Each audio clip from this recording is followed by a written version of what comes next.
చూడండి ఈరోజు lunch with balanced డేట్‌లో ఏమేమి పెట్టాను, లెమన్ రైసు, నిమ్మకాయ పులిహార, పెరుగు, అరటిపండు, బత్తాయి పండు, ఇది నువ్వులు, ఎండుమిర్చి, దొండపండుతో చేసిన పచ్చడి, వెల్లుల్లి, కరివేపాకుతో చేసిన కారప్పొడి.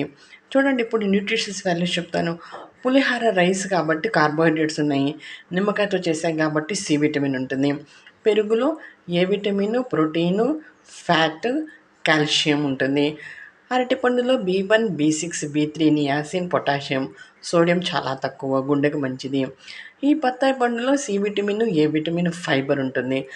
ఇది రోటి పచ్చడి. రోటి పచ్చడి అంటే మిక్సీలోనే వేసాననుకోండి, కొంచెం బరగ్గా వేశాను. నువ్వులు, దొండపండు, ఎండుమిర్చి, పచ్చిమిర్చి, వెల్లుల్లి, జీలకర్రతో చేసిన పచ్చడండి. ఇది కరివేపాకు కారప్పొడి. అది హెల్త్‌కి చాలా మంచిది. చూడండి ఇదండి లంచ్ విత్ బ్యాలెన్స్డ్ డేట్‌లో. నేనేమైనా న్యూట్రిషియస్ వాల్యూస్ మర్చిపోయాననుకోండి, కామెంట్‌లో రాయండి. నచ్చితే సబ్స్క్రైబ్ చేయండి. Thank you for watching video.